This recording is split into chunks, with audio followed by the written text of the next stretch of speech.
La France et le Burkina Faso se donnent la main une fois de plus pour relever le défi de la sécurité dans le Sahel. Le président du Faso et la ministre française en ont parlé ce vendredi au palais de Kosiam. Des précisions à suivre dès le début de ce journal. Dans ce journal également, nous découvrirons le nouveau vaccin contre la poliomyélite. Ce vaccin est officiellement introduit au Burkina Faso à compter de ce 20 juillet. Mais à quoi répond cette nouvelle étape dans le combat contre la polio? La réponse avec le ministre de la Santé qui est l'invité de ce 20h. Et toujours dans l'univers des enfants, ceux en situation de rue devront connaître bientôt un retrait et une réinsertion sociale. C'est le but recherché par le ministère en charge de l'action sociale qui vient de signer une convention avec les structures d'enseignement coranique du Burkina Faso. À l'étranger, le Sénégal condamne une trentaine de présumés djihadistes à des peines diverses pour leur présumée implication dans des actes terroristes. Il leur était reproché de vouloir installer des bases djihadistes dans certaines parties du Sénégal et des pays voisins.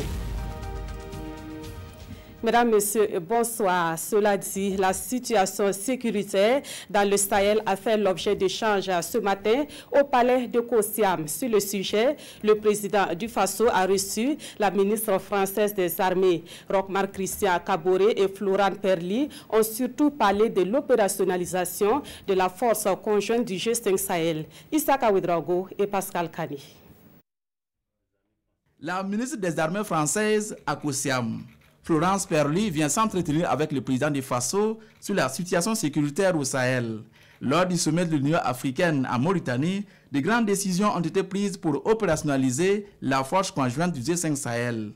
La ministre française des Armées veut s'assurer de la mise en œuvre de ces décisions, son pays étant engagé sur ce théâtre avec la force Barkhane. Je suis venue ici m'assurer de la poursuite des opérations, des travaux de planification, et nous nous sommes mis d'accord avec le président pour poursuivre la coordination et l'approfondissement des opérations qui sont menées, d'une part par les forces armées burkinabées, d'autre part par la force conjointe du G5 Sahel, et puis éventuellement d'autres forces alliées qui peuvent venir en appui. L'objectif, c'est qu'il n'y ait pas de sanctuaire pour les terroristes. La dernière rencontre sur le G5 Sahel avait surtout décidé d'un remaniement à la tête de la force. Florence Perly n'a pas de commentaires à faire. Le plus important pour la France, c'est l'opérationnalisation de cette force. C'est la décision des chefs d'État de G5 Sahel d'avoir modifié l'organisation de l'état-major. Vous savez qu'il y a eu une attaque terrible du PC de Sévaré. Moi, je n'ai pas de commentaire à faire. La seule chose que je puis dire, c'est que les travaux qui ont été réalisés par le command fort de la force conjointe ont été très utiles et très efficaces. Et je n'ai aucun doute sur le fait que le successeur du général Lacoste sera également extrêmement efficace. Après Ouagadougou, la ministre française des Armées se rend dans d'autres capitales de la région du Sahel avec le même objectif: aider à résoudre les problèmes qui empêchent l'opérationnalisation de la force conjointe du G5 Sahel.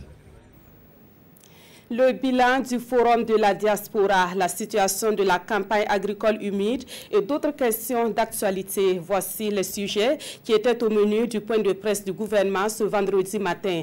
Un point de presse animé par le ministre en charge de la communication, celui en charge de l'agriculture et celui de l'intégration africaine et des Burkinabés de l'extérieur. On fait le résumé avec Adama Giti et Nyarkiteda. Il n'y aura pas de répit pour les acteurs du secteur de l'agriculture. À peine installée, la campagne agricole reste marquée par l'apparition de la chenille légionnaire d'automne. Face à cette menace, nous avons placé la campagne 2018-2019 sous le signe de la lutte contre les prédateurs des cultures. Dans le cadre de la lutte contre la chenille légionnaire d'automne, des équipes de traitement phytosanitaire sont actuellement déployées dans toutes les régions. Le cumul pluviométrique au 10 juillet 2018 indique une situation déficitaire dans la majeure partie du territoire. Cet état de fait n'entame en rien la volonté des acteurs de produire plus de 5 millions de tonnes de céréales, 1,5 tonne de culture de rente et environ 1 tonne d'autres cultures vivrières. Pour y arriver, le gouvernement a pris des mesures.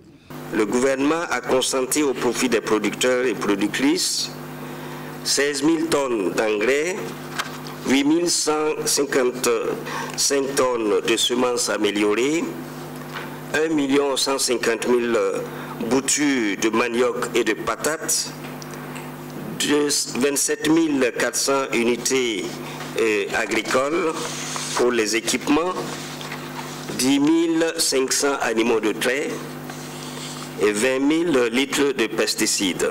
La distribution des intrants se déroule bien, indique le ministre Ouédraogo, qui rassure qu'il n'y a point de détournement des intrants comme l'ont indiqué les syndicats de son département.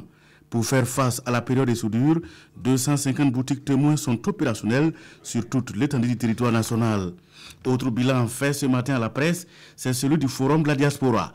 340 millions de francs CFA ont été mobilisés avec l'accompagnement des partenaires privés pour réunir 480 participants, dont 288 burkinabés de l'extérieur.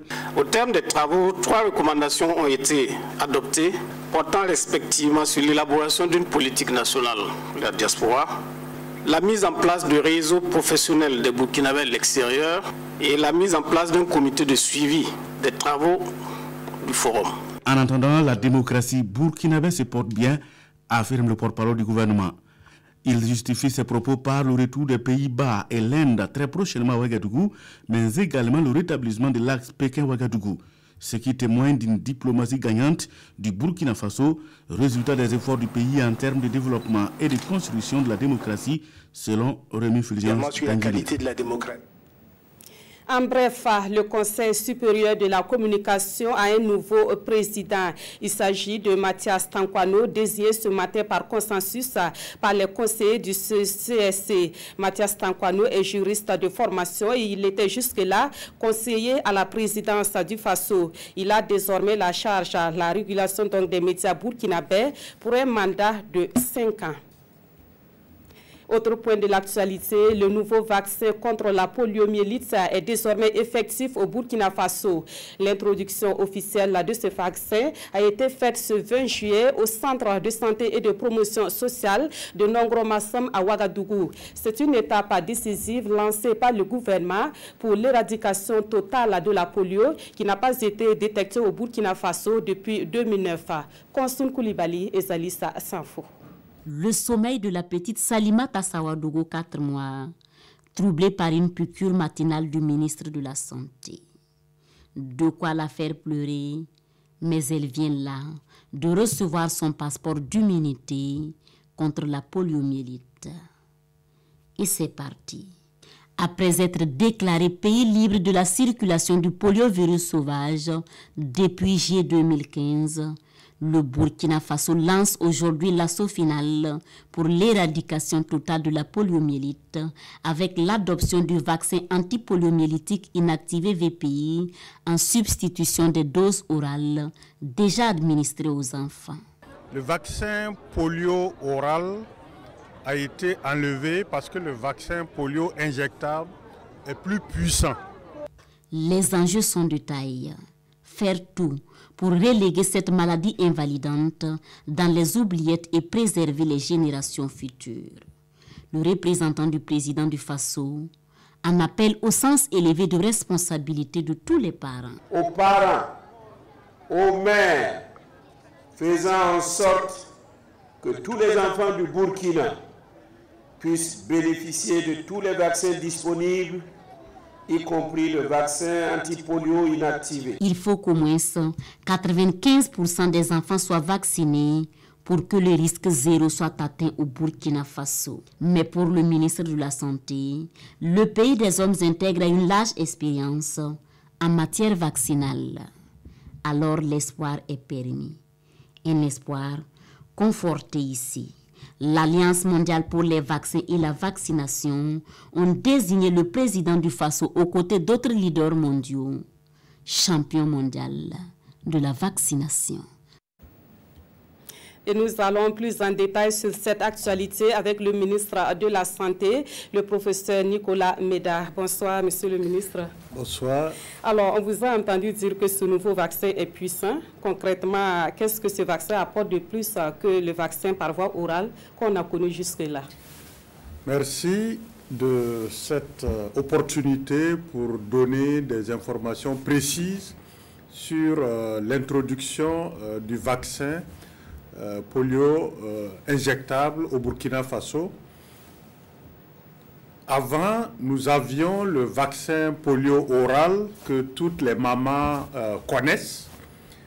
Ce vaccin comportait 3 souches, la souche 1, la souche 2, la souche 3. Ce vaccin ne sera plus d'actualité. On va remplacer ce vaccin pour la naissance, le 2e mois et le 3e mois par un vaccin polio oral, mais qui n'aura plus la souche 2.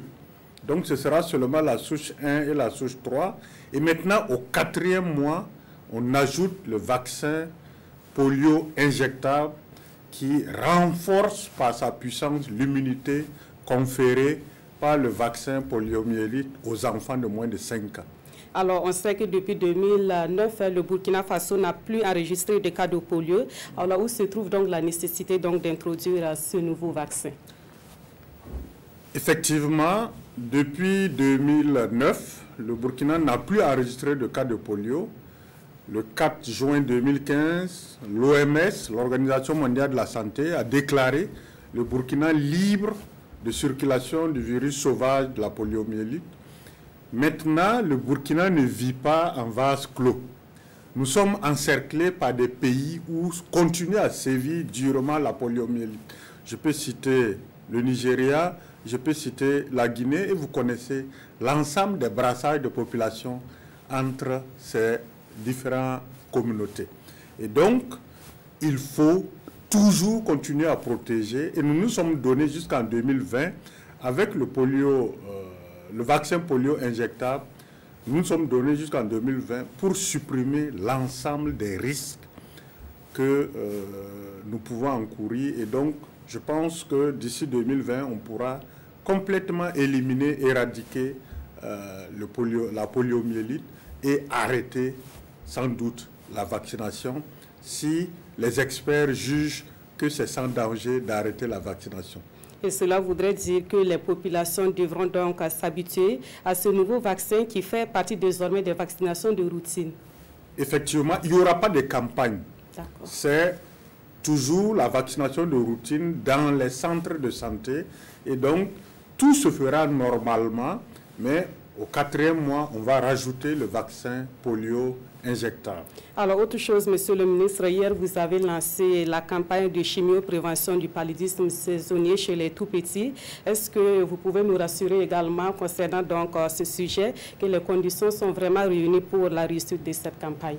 Effectivement, hier, dans la région du Sahel, à Dori, nous avons lancé la campagne. Cette fois-ci, c'est une campagne, c'est-à-dire que les agents de santé vont passer de porte en porte pour voir les mamans des enfants et remettre 3 doses de sulfadoxine, pyrimétamine, c'est un peu technique pour les amodiaquine, pour que les enfants prennent la dose devant le personnel de santé, la première dose, et les 2 autres doses, les mamans vont donner aux enfants. Et donc, c'est pendant la période de la saison des pluies, le paludisme sévit durement et tue au maximum les enfants. Et cette stratégie qui couvre l'ensemble de cette saison de haute transmission du paludisme permet d'empêcher que les enfants ne contractent le palu ou ne meurent du palu. En tout cas, nous avons calculé que ça réduisait de près de 40% la mortalité due au paludisme durant cette période. Merci beaucoup, Monsieur le ministre de la Santé, d'être passé à nous éclairer surtout sur le nouveau vaccin anti-polio qui vient d'être introduit au Burkina Faso. Et dans la suite de ce journal, nous prenons les nouvelles du procès du putsch de septembre 2015. 3 accusés étaient à la barre ce vendredi au tribunal militaire. Il s'agit de l'adjudant Michel Birba, du caporal Pascal Moukouro et du sergent-chef Mamadou Bouda. Le résumé de leur interrogatoire dans ce compte-rendu de Zubavier David Dabiré et Draman Guinée. L'adjudant Michel Birba était le chef de recueil du président Kafando. C'est-à-dire que c'est lui le garde du corps qui ouvre et referme la portière du véhicule pour le président de la transition.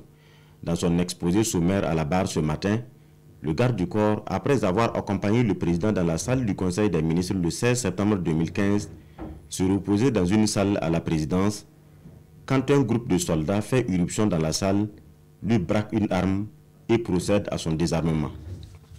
Après sa libération, poursuit-il, il s'est rendu par simple curiosité à la résidence où étaient détenues les autorités. C'est ainsi que le major Baduel lui a demandé d'aller avec l'équipe du sergent-chef Rambo chercher le général. Le soldat de 53 ans est ainsi resté à la sécurité du général Guinguéré. L'ancien garde du corps du président Kafando devient ainsi le garde du corps du chef du CND. L'adjudant Birba est alors à la sécurité du général Guinguéré du 16 au 22 septembre 2015. Après cette mission, il soutient avoir rejoint le camp RSP et y est resté jusqu'au 29 septembre, malgré la dissolution du corps survenue 4 jours plus tôt. Cette attitude, le parquet l'assimile à la résistance. Mais l'accusé s'explique: « J'avais le dos au mur, j'ai essayé de me soustraire en vain. » Après lui, c'est le tour du caporal Pascal Moukoro. À la barre, le caporal dit ceci: « Le 16 septembre, je partais laver ma moto quand un groupe de militaires m'a intercepté et m'a sommé de rejoindre la résidence. De là-bas, j'ai vu venir les autorités de la transition. Quelque temps après, le major Badiel m'a dit d'aller avec le sergent-chef Ali Sanou désarmer la sécurité des autorités arrêtées. Le troisième accusé à la barre ce vendredi, c'est le sergent-chef Mahamadou Bouda, celui-là même qui maîtrise la résidence officielle du président du Faso. Et c'est à ce titre qu'il a été appelé par l'adjudant Nyon de rejoindre le palais et de préparer une salle car, je cite, « On va arrêter des gens et te les amener ». Peu après, ils lui ont amené des otages qui ne sont autres que le président de la transition, son premier ministre et 2 de ses ministres. La première nuit, ni les autorités, ni l'équipe du sergent-chef Bouda n'ont eu à manger. Tout le monde était pris en otage selon lui. Le lendemain, très embarrassé par les conditions de détention, le sergent-chef est allé lui-même en boutique acheter à ses frais des effets de toilette pour les autorités. Le même jour, le sergent-chef Bouda est envoyé à la tête d'une équipe à l'ARCEP pour rechercher la radio fictive hostile au putsch qui émettait. C'est ainsi, avec les techniciens de l'ARCEP, réunis à la va-vite, qu'ils ont trouvé que la radio était arrimée à Savane FM. Avec l'aide des techniciens, ils ont coupé le signal de la radio. Les jeunes voulaient larguer une roquette sur la maison de la radio. Le sergent-chef Bouda leur a opposé un refus catégorique. Pour le parquet, il a agi en bon père de famille. Il est même resté constant dans la narration des faits. Son interrogatoire se poursuit demain à partir de 9h. Je vous amène à Congossé à présent pour un constat sur les travaux de réhabilitation du lac Bam. Ces travaux avancent à un rythme satisfaisant selon le ministre de l'Eau et de l'Assainissement qui était sur le site hier jeudi. La délégation ministérielle s'est rendue par la suite dans le San Matenga et l'Oubritenga pour constater les travaux de réhabilitation de 2 autres barrages. Voyons tout cela dans ce reportage de Maxime Zongo. Le lac Bam, un des poumons de l'économie de Kongoussi et de ses environs, était en train de perdre ses atouts. Interpellés, les autorités se sont engagées à le restaurer en commençant par la réhabilitation du barrage dont les travaux ont été lancés par le président du Faso lui-même. Au stade actuel, il y a 3 gros problèmes qui ont été réglés au niveau actuel des travaux. Premièrement, le rehaussement du seuil a été fait. Deuxièmement, vous voyez, la route que vous voyez donc avec les dallos règle un gros problème de désenclavement. Troisièmement, nous avons regardé la piste d'accès. La piste d'accès d'environ 1,5 km permet d'accéder aisément à la paroisse Saint-Paul. Bientôt donc, les acrobaties pour traverser le lac seront un vieux souvenir. Mieux, les riverains pourront s'adonner encore à leur activité de maraîchage. L'an dernier, à l'heure actuelle, pour passer ici, il faut débourser au moins 2000 francs pour faire sortir ta mobilette et toi. Et de plus, l'eau qui descendait à un tel niveau là, maintenant nous on est sûr et certain que l'eau va descendre à un certain niveau et ce qui va rester là va nous permettre de mener notre activité de maraîchage. Tout se passe bien, rassure l'entreprise Sonaf chargée des travaux.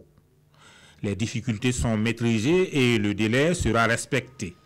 Il s'agit de construire un dallo multiple de 11 x 4 x 2,50 m qui devrait permettre la circulation vers la RN15. En ce moment, on abandonne l'ancien radier que vous voyez très dégradé. À partir d'une certaine déviation là-bas, disons d'un remblai de raccordement, on accède au Dalo, on y passe et on rejoint donc la RN15 plus loin. Actuellement, nous n'avons pas de difficultés qui ralentissent notre avancement. Après Kongoussi, la délégation s'est ensuite déportée à Kosoguin, commune de Pisla, dans le Saramatenga. Là-bas, c'est un barrage à vocation agro-pastorale construit il y a de cela 33 ans qui vient d'être réhabilité. Dernière étape de cette sortie sur le terrain pour visiter les infrastructures du ministère de l'eau, le barrage de Barkundouba dans l'Ubritenga. Grâce à sa réhabilitation, c'est un volume d'eau de 265 000 m3 qui est disponible. Le projet de réalisation des pôles de croissance de Samandeni et du Sourou commence à prendre forme. Les acteurs chargés de sa mise en œuvre sont à Ouagadougou pour examiner et valider l'étude de faisabilité de ce projet. Ces acteurs sont des techniciens et des représentants du monde paysan. Issa Kafando et Zalissa Sanfo. Les projets pôles de croissance de Samandeni et du Sourou au cœur de ces discussions.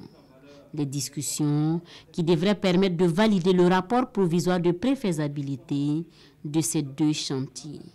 L'enjeu est grand et ces techniciens veulent se donner les moyens pour un sans faute. Et il peut y avoir des lourdeurs administratives, ça ce sont des contraintes qu'il faille intégrer. La question de la disponibilité des ressources financières, ce sont des contraintes naturellement avec lesquelles il faut se faire. Et puis, il y a peut-être ce qu'on a pu constater sur d'autres sites. On peut craindre qu'un engouement du départ ne se transforme en lenteur de réalisation, comme l'exemple qu'on a vu à Bagré. Les agropoles de Samandeni et du Sourou, ce sont 50 000 hectares d'emblavure. À terme, ils permettront la création de plus de 45 000 emplois d'ici à 2020. Autre titre de l'actualité, le ministère en charge de l'action sociale signe une convention avec des structures d'enseignement coranique. Objectif, créer un cadre de collaboration entre ce ministère et les maîtres coraniques sur la prise en charge des élèves dans les établissements coraniques. Cela devrait aboutir à un retrait et à une réinsertion sociale des enfants en situation de rue. Moussa Ouedraogo et Vincent Tchenrebego. Signature de convention entre l'Association des maîtres coraniques, deux foyers coraniques et le ministère en charge de la solidarité nationale et de la famille. Par cet acte, un cadre de collaboration se met en place entre ce département et les maîtres coraniques, notamment sur la question de prise en charge des enfants élèves coraniques. À travers la FAIB, nous avons pu contacter l'association des maîtres coraniques qui représente quand même des acteurs avec lesquels nous devons travailler pour réussir ce programme.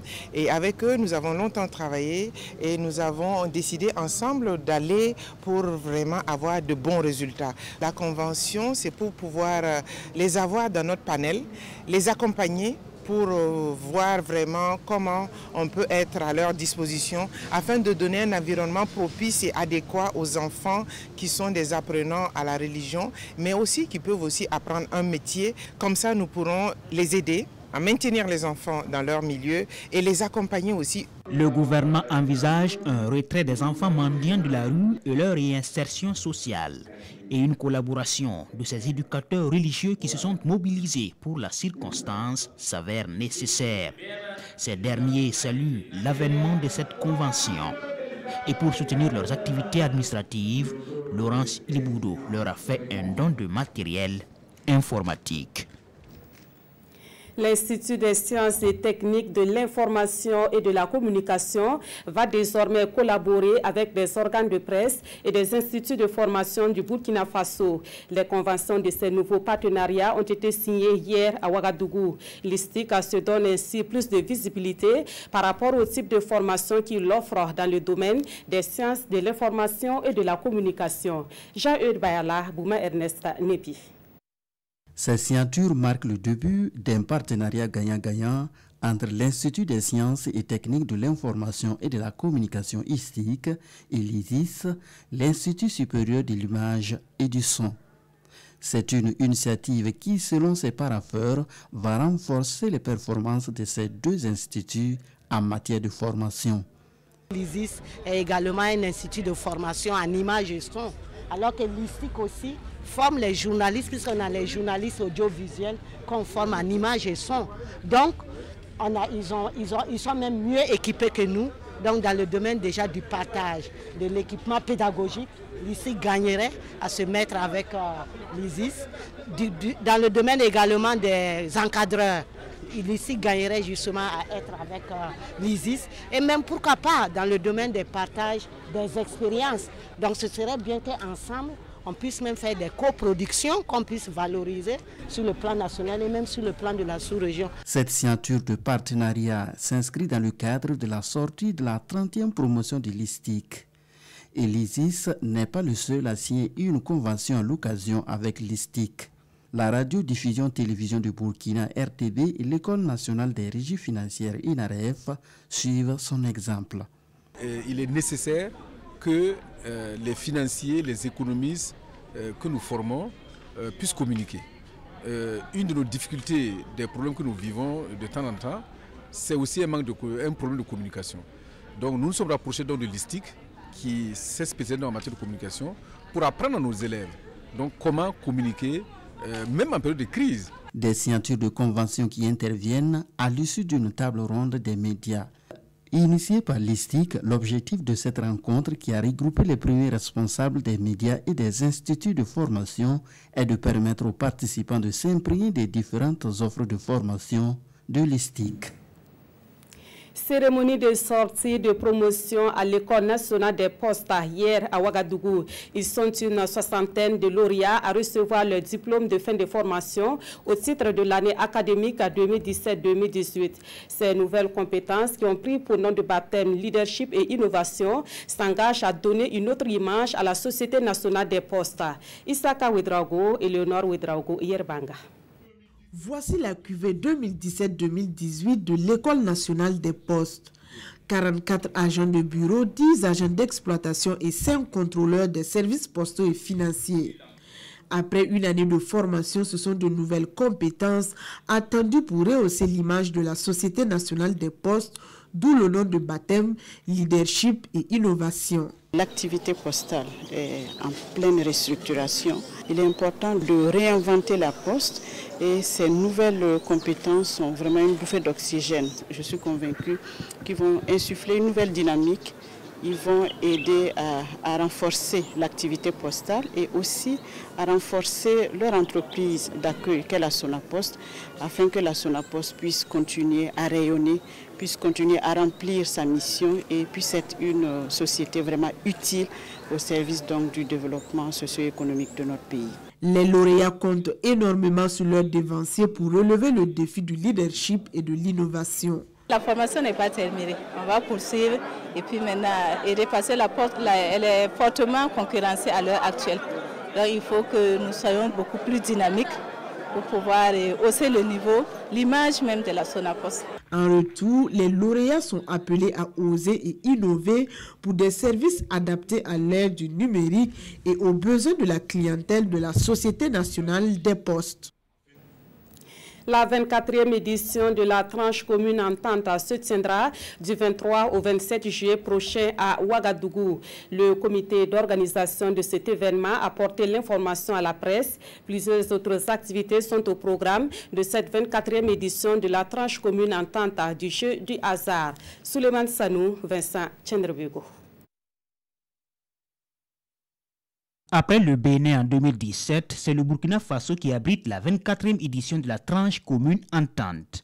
À cette conférence, le comité d'organisation de cette édition annonce l'inauguration d'un CG à Pisila dans le Salmatenga, des visites touristiques et surtout le déroulement du tirage dont la cagnotte est de 10 millions de francs CFA.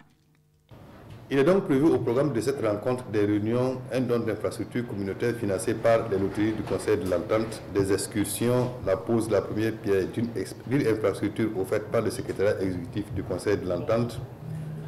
Et enfin, le grand tirage retransmis en direct sur les antennes de la télévision du Burkina qui aura lieu le vendredi 27 juillet 2018 sur le coup de 20h30 au Centre national des arts, du spectacle et de l'audiovisuel Sinaza à Ouagadougou. Le déroulement du tirage se passe en direct et en simultané dans les autres pays de l'espace tranche commune, de l'espace Conseil de l'Entente. Le scénario du tirage, c'est simple. On va se réunir au Sénaza. On va faire le tirage en public, en présence d'un huissier pour donner une crédibilité au tirage. Et il est suivi par un comité public de surveillance qui est composé de différents contrôleurs de différentes loteries, qui eux sont les huissiers en interne. Quand eux disent que la chose s'est bien passée, normalement ça rassure. La tranche commune Entente regroupe les loteries des 5 pays membres du Conseil de l'Entente. Créée en juillet 1970 à Niamey, son objectif principal est de consolider l'intégration sous-régionale à travers les loteries nationales. Un mot de l'actualité à l'étranger. Au Sénégal, une trentaine de présumés djihadistes écopent de peines diverses pour leur implication dans des actes terroristes. Il leur était reproché de vouloir installer des bases djihadistes dans certaines parties du Sénégal et des pays voisins. Le verdict du procès de ces présumés djihadistes est tombé hier jeudi. Le Sénégalais Maktar Diokane a été condamné jeudi par un tribunal correctionnel de Dakar pour son rôle présumé dans de nombreux attentats terroristes. L'homme, que le parquet décrit comme l'idéologue du groupe, écope de 20 ans de travaux forcés. 3 autres prévenus ont été condamnés à 15 ans de travaux forcés, 5 à 10 ans et 3 à 5 ans. C'est un combat que nous menons depuis 3 ans. Nous l'avons mené devant le prétoire. Nous avons mené également une bataille médiatique pour sauvegarder la dignité de Imam Ali Ndao, qui est un modèle pour ce pays. Je vais faire immédiatement appel de cette décision. Je n'ai aucunement l'intention de laisser Maktar Diokane rester en prison pour une durée de 20 ans. Les accusés, dont 3 femmes, étaient poursuivis pour actes de terroristes par menace d'attentat, association de malfaiteurs, financement du terrorisme, blanchiment de capitaux, apologie du terrorisme et détention d'armes sans autorisation. Il leur était reproché d'avoir voulu installer des bases djihadistes dans le sud et le sud-est du Sénégal et d'avoir envisagé par la suite d'étendre leurs projets à des pays voisins comme la Gambie, la Guinée et la Guinée-Bissau. Ce procès, placé sous haute sécurité et qui avait démarré le 9 avril après une série de renvois depuis décembre, est le plus important à se tenir au Sénégal par le nombre de prévenus dans une affaire de ce type. En République démocratique du Congo, le président Kabila s'est prononcé sur l'état de la nation. Le sujet fait la une des journaux burkinabés dans leur parution de ce vendredi. Voici la revue de presse de Touboum Evelyne Dabiri. Discours du président Kabila sur l'état de la RDC. Discours traditionnel certes, mais discours attendu avec beaucoup d'impatience et d'interrogation, lit-on dans l'Observateur Palga. Raison de cette impatience, explique le pays, le silence prolongé de Joseph Kabila sur l'éventualité de sa candidature à la prochaine présidentielle. Un silence qui a rendu l'atmosphère sociopolitique si lourde que ce discours était très attendu comme remède à la décrispation, poursuit ce journal. Mais dans ce discours, explique le pays, tout a été dit sauf l'essentiel. Ou plutôt, Kabila n'a pas dit ce qu'on voulait entendre, à savoir qu'il éclaircit ses intentions, renchérit l'Observateur Palga. En bon attaquant de pointe, Joseph Kabila a dribblé tout le monde en bottant en touche, évitant habilement la question sur sa candidature, explique le pays. Mais à supposer que Kabila franchisse le Rubicon en faisant acte de candidature, écrit l'Observateur Palga, y a-t-il seulement des juges courageux pour invalider une telle candidature, s'interroge ce journal. En tout cas, pour le pays, le moins que l'on puisse attendre de Kabila comme supplément d'âme, c'est de faire mentir ses contempteurs. L'Observateur Palga revient à la charge, qui nous dit en effet qu'il ne nous réserve pas cette surprise de chef qui le ferait sortir par la grande porte, lui qui est entré par effraction dans l'histoire de la RDC. En entendant la question de sa candidature à la prochaine présidentielle est une recette de cuisine jalousement gardée.